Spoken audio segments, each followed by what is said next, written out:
Samedi 16 janvier 2021, 13h. Bonjour et bienvenue sur RTI 1. C'est l'heure de votre journal. L'opposition ivoirienne conduite par le PDCI a signé hier le rapport final des discussions issues du dialogue politique avec le gouvernement.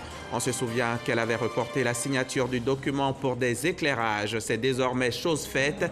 Nous en parlerons dès le début de ce journal avec Éric Gorébi. Du 29 décembre au 15 janvier 2021, la Côte d'Ivoire a enregistré 2680 nouveaux cas positifs de Covid, une situation qui inquiète. Le ministre de la Santé et de l'Hygiène publique était hier face aux journalistes. Et Dr Eugène Akawele continue d'appeler à la vigilance en insistant sur le respect des gestes barrières. Et puis, football, la 6e édition du CHAN démarre ce samedi au Cameroun. 16 sélections sont en lice dans ce rendez-vous destiné aux joueurs évoluant sur le continent. La course à la succession du Maroc est donc ouverte.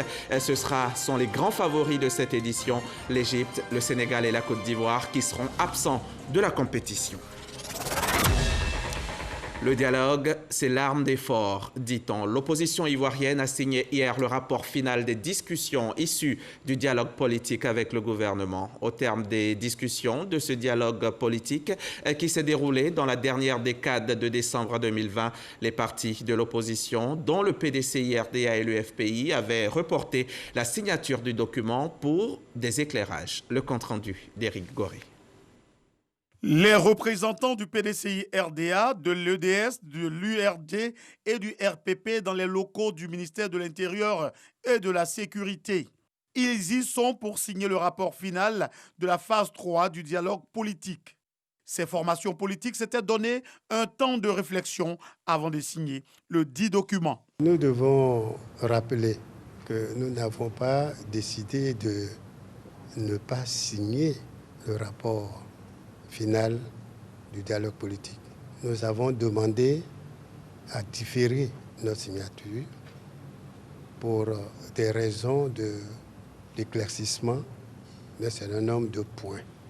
Aujourd'hui, nous pensons qu'il est temps et opportun de venir signer ce rapport parce que nous pensons que bientôt la situation sociopolitique va connaître des mesures d'apaisement.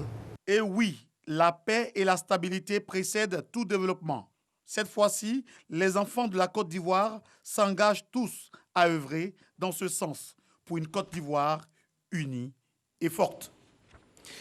Sur instruction du président de la République, Alassane Ouattara, le gouvernement a initié sous la présidence de Monsieur le Premier ministre, chef du gouvernement, ministre de la Défense, du 21 au 29 décembre 2020, la phase 3 du dialogue politique avec les partis politiques et organisations de la société civile. Le gouvernement se réjouit de la signature du rapport final ce jour 15 janvier 2021 par le PDCI-RDA, EDS, le RPP et l'URD qui avaient différé leur signature. Le gouvernement se félicite de cette évolution qui marque une étape importante de la mise en œuvre des conclusions du dialogue politique.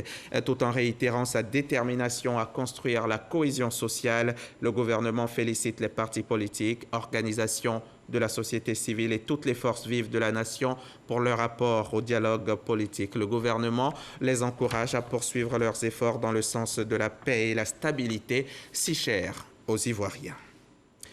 Le coronavirus, un épisode cauchemardesque de nos vies qui dure et qui dure dans le temps. On arrive même à se demander, est-ce que la fin va arriver un jour ?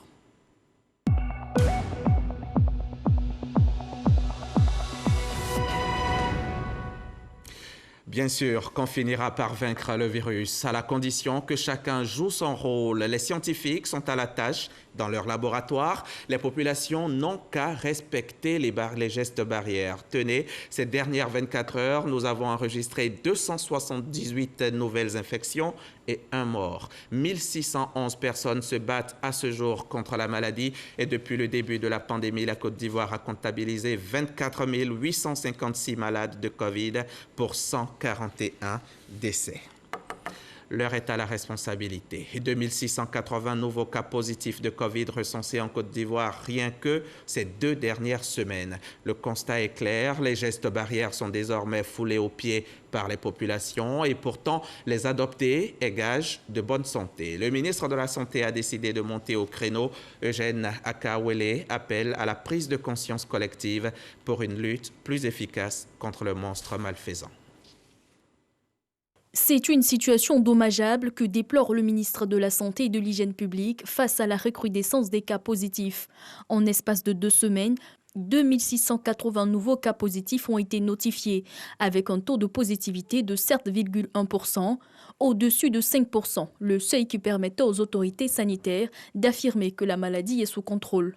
Les premières analyses de nos données début janvier montraient que la majorité des nouveaux cas étaient des jeunes âgés de moins de 35 ans et avaient en commun des lieux festifs, tels les restaurants, les night clubs ou des événements culturels et artistiques. Une seconde analyse montre que la transmission est devenue familiale et communautaire. En effet, la transmission se fait actuellement dans nos lieux de vie, c'est-à-dire à la maison, à l'école et au travail. La raison de cette recrudescence, le non-respect du port de masque et des autres mesures barrières, a expliqué le ministre Akawele.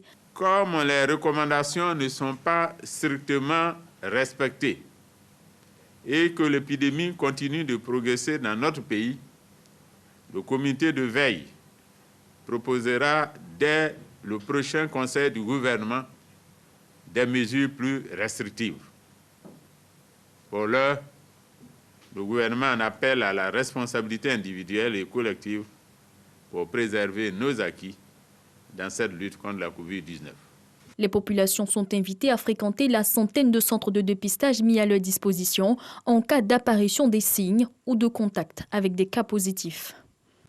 Reportage signé Salimatou Oudia. Que chacun à son niveau essaie donc de combattre au mieux la propagation de la maladie.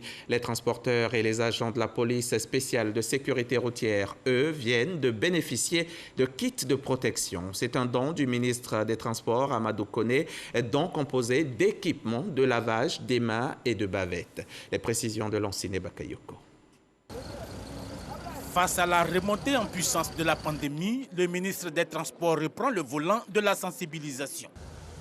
Devant les acteurs du transport, qu'ils soient publics ou privés, lagunaires ou terrestres, tous considérés comme de véritables vecteurs de contamination, Amadou Koné recommande vivement le respect scrupuleux des mesures barrières, notamment le port obligatoire de masques dans les véhicules.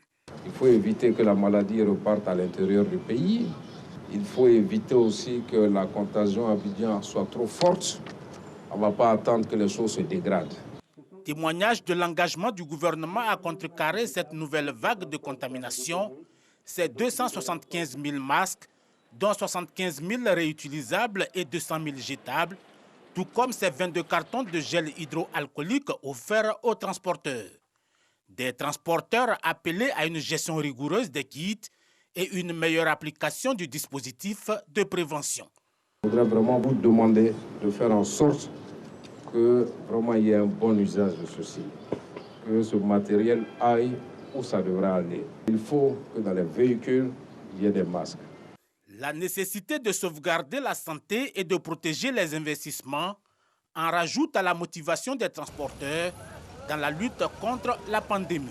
Il faut qu'on puisse éviter au secteur du transport les désagréments que nous avons eus lorsqu'Abidjan a été confiné.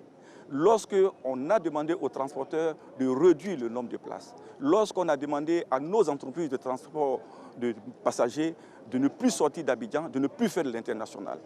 Aujourd'hui en Côte d'Ivoire, le niveau de contamination quotidienne tourne autour de 150. Et la découverte des vaccins sonnera peut-être à la fin de la pandémie. Pour l'heure, c'est la course aux doses et l'Afrique ne sera pas la dernière. L'Union africaine a obtenu 270 millions de doses de vaccins anti-Covid à répartir entre les pays du continent. 50 millions de doses seront disponibles entre avril et juin.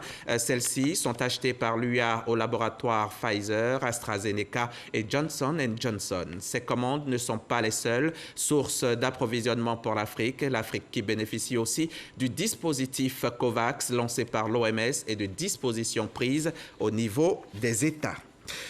On se bat donc corps et âme contre ce virus tueur, mais on n'abandonne pas les autres luttes, notamment celle contre les mutilations génitales féminines. Dans le cadre du projet d'appui au développement social inclusif dans 6 régions de Côte d'Ivoire, les fondations Djigui et AVSI viennent d'organiser un atelier portant plaidoyer auprès des leaders religieux pour la promotion de l'abandon des mutilations génitales féminines. C'était à Grand Bassam, région Sud-Comoé. C'est un plaidoyer qui est fait auprès des leaders religieux en vue de la promotion de l'abandon des mutilations génitales féminines, MGF, en Côte d'Ivoire. Des assises organisées à Grand Bassam par la Fondation Djigui et la Fondation italienne AVSI, avec le cofinancement de l'Union européenne. En Côte d'Ivoire, le taux de prévalence approche 36,7%, le nombre de femmes excisées selon les données de 2016, avec une forte prévalence dans les zones du nord, nord-ouest, l'ouest estimé entre 60 et 80%. Les mutilations génitales féminines posent les problèmes fondamentaux des droits de la femme, à savoir le droit à l'intégrité physique et psychologique et le droit à la vie, car elles sont source de décès dans beaucoup de cas. Il est temps pour nous, leaders religieux, garants de la moralisation de la vie publique, de réfléchir et d'adopter une position à la lumière du noble Coran et des enseignements du prophète Mohammed sallallahu alayhi wa sallam pour mettre un terme à la souffrance de ces millions de filles et de femmes. La réflexion est lancée, l'apport intellectuel des représentants du COSIM et de la LIPSI est sollicité. Voilà, l'islam est venu. Il n'a peut-être pas formellement interdit, mais à partir du moment où nous constatons qu'il y a plus de dégâts que de bien, alors en ce moment, les oulémas ont légiféré, les oulémas font des fatwas pour dire que cette pratique-là, à partir du moment où elle cause du tort à nos enfants, à nos mamans, à nos sœurs, alors à ce moment-là, l'islam dit OK, ça, on doit y mettre fin.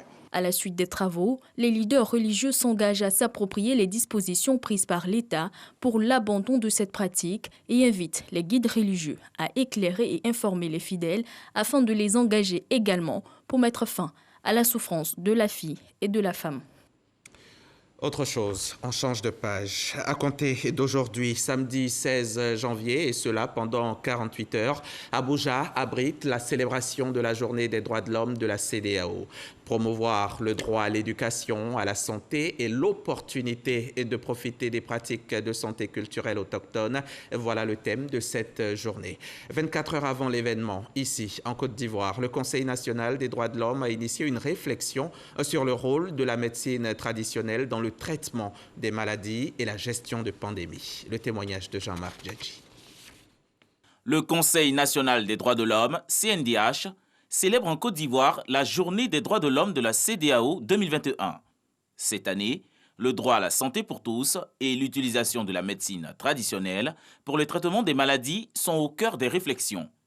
Société civile et spécialistes de la médecine, tous partagent leurs expériences. Ils veulent promouvoir et améliorer les pratiques pharmaceutiques autochtones dans le traitement des maladies et la gestion des pandémies comme la Covid-19. L'on enregistre plus de 6500 tradipraticiens en Côte d'Ivoire et plus de 90% de la population a accès aux soins de santé traditionnels, selon le programme national de la promotion de la médecine traditionnelle. Le gouvernement a pu mettre en place des lois. La médecine traditionnelle est donc légalisée et réglementée. Nous avons une loi et un code d'éthique et de déontologie par rapport aux praticiens de médecine traditionnelle. Mais je pense que nous sommes sur la bonne voie. Nous avons fait le renforcement des capacités des praticiens de médecine traditionnelle sur les bonnes pratiques de fabrication, mais également la référence, la contre-référence. Depuis l'allocution du président de la République, qui demandait à ce que la médecine traditionnelle soit mise à contribution, nous avons été approchés et nous avons mis à la disposition des autorités de l'UFR des sciences pharmaceutiques et biologiques des potions que nous avons amenées de partout à travers la Côte d'Ivoire afin que ce soit pris en compte dans cela. La présidente du CNDH, Namizata Sangaré, s'est engagée à travers cette journée à assurer la promotion et la protection des droits de l'homme en Côte d'Ivoire. La célébration de la journée des droits de l'homme de la CEDEAO est à sa 5e édition. On en vient maintenant à cette stratégie nationale de sécurité alimentaire élaborée par la Côte d'Ivoire. Pour les autorités, il est question de produire, certes en quantité suffisante, mais il faut en plus garantir la disponibilité des aliments post-production. C'est en cela que le pays réfléchit à la mise en place d'une stratégie de stockage et de sécurité alimentaire, d'où cette réunion d'experts du ministère ivoirien de l'Agriculture et de la CEDEAO, réunion à laquelle a assisté notre reporter Didier Nguessan. 34 millions de personnes sont sous-alimentées dans la sous-région ouest-africaine, selon l'Organisation des Nations Unies pour l'alimentation et l'agriculture, FAO. Il faut donc juguler les crises alimentaires par la sauvegarde des productions agricoles, d'où l'élaboration d'une stratégie nationale de stockage et de sécurité alimentaire. Manger est vital pour tout le monde. Et étant donné que les produits maraîchers, d'une manière générale, sont des produits de nature périssable, donc il faudrait trouver une approche pour permettre donc aux populations de pouvoir disposer de ces ressources-là à n'importe quel moment. Il n'y a pas seulement que les maraîchers, tous les autres produits vivriers sont donc des produits qui connaissent des moments de pénurie et donc sur le marché, mettre en place cette stratégie pour permettre donc au pays de disposer de quantités suffisantes et de qualité pour arriver donc à assurer les besoins des populations. Au terme de cet atelier, qu'il y ait une matrice qui récapitule l'échéancier, un chronogramme de mise en œuvre de la stratégie. C'est-à-dire la première étape qui consistera justement à finaliser les termes de référence qui seront enrichis par justement les résolutions de cet atelier et puis les décliner en action et en opération. Une réserve régionale de sécurité alimentaire devrait voir le jour. Elle implique un stock physique d'urgence et une réserve financière, répartie en 3 catégories. D'abord, les stocks de proximité avec les groupements de producteurs et associations communautaires. Ensuite, les stocks nationaux détenus par les États. Et enfin, le stock régional. Cette question à présent, comment la Côte d'Ivoire peut-elle assurer son autosuffisance en riz? À cette question, le gouvernement répond que c'est en augmentant la production locale par l'utilisation des intrants à fort rendement et des engrais de qualité. C'est dans ce cadre d'ailleurs que le ministre de l'Agriculture a signé un partenariat cette semaine avec 2 géants mondiaux en équipement agricole. Le compte-rendu de Lanciné Bakayoko. Pour combler son déficit de production en riz qui avoisine les 1,5 million de tonnes, la Côte d'Ivoire importe chaque année pour 350 milliards de francs CFA. Des dépenses lourdes que le gouvernement cherche à éviter avec la mise en œuvre de sa stratégie nationale 2020-2030. Stratégie qui préconise des variétés de riz à fort rendement et l'emploi de fertilisants adaptés. Voilà qui justifie cet accord tripartite entre le ministère de la Promotion de la Riziculture et les 2 firmes internationales. Nous venons à cette table pour apporter aux riziculteurs ivoiriens des engrais spécialisés pour le riz, qu'ils soient en culture irriguée ou en culture pluviale. Mais au-delà de ces engrais que nous pouvons mettre à la disposition de ces riziculteurs et du ministère, nous venons avec du conseil et de la connaissance que nous sommes prêts à mettre à la disposition des leaders de poules et des riziculteurs en Côte d'Ivoire. Des engrais de qualité à mettre à la disposition des paysans en vue de compenser la perte des éléments nutritifs des terres, mais surtout une assistance technique en matière de suivi des itinéraires. Nous souhaitons également accompagner les agriculteurs.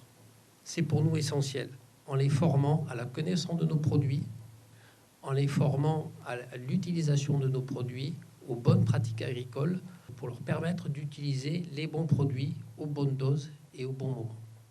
Cet acte de signature qui combine ces 2 expertises signifie à terme un approvisionnement efficient en produits phytosanitaires et en intrants et une plus grande productivité des exploitations rizicoles.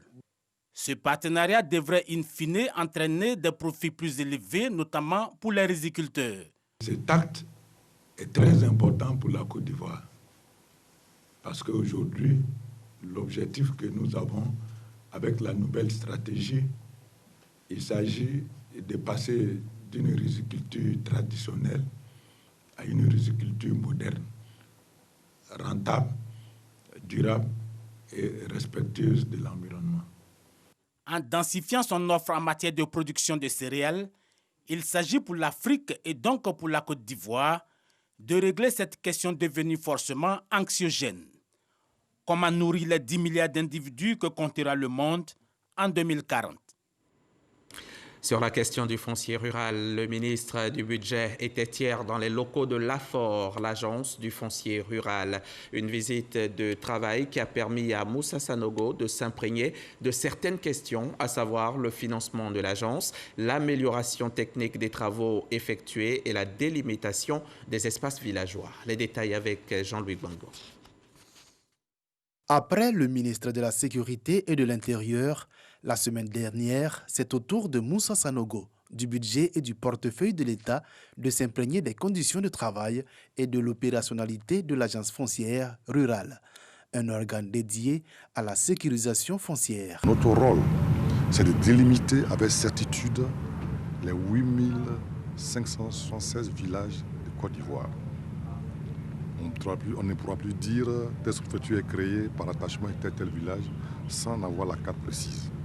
Une mission de sécurisation des investissements dans le foncier rural qui vise à favoriser un climat de confiance entre les opérateurs économiques privés et les détenteurs de droits privés. Le foncier a été et demeure une problématique importante en zone rurale, mais aussi pour tout ce que son action peut entraîner dans l'accélération de la création de richesses, notamment à travers la délivrance des certificats fonciers, la facilitation donc du financement des activités dans le secteur agricole.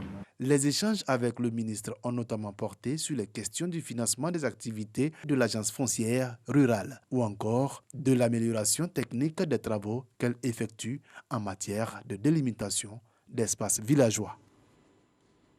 C'était un reportage de Jean-Louis Gbangbo du service économie de la rédaction de RTI 1. Je vous emmène maintenant à Bonon, dans la région de la Maraoué. C'est à un peu moins de 300 km d'Abidjan, au centre-ouest de la Côte d'Ivoire. Dans cette localité qui a été érigée récemment en département, les populations sont très souvent confrontées à une pénurie d'eau. La Société nationale de distribution d'eau voit régulièrement sa fourniture en eau potable perturbée. En saison sèche, le calvaire des populations est plus intense. Solution souhaitée, la construction d'un château d'eau dans la ville. Bonon, dans l'espoir de la fin prochaine d'une pénurie d'eau. C'est un grand reportage signé Eugène Atoubé. Décembre, le mois des contrastes à Bonon. C'est le temps du bonheur chez les producteurs de vivriers de cette zone éminemment agricole où la banane plantain caracole en tête de la commercialisation des produits vivriers. Décembre, c'est aussi le temps de la souffrance des populations harassées par la pénurie d'eau potable en cette période de sécheresse.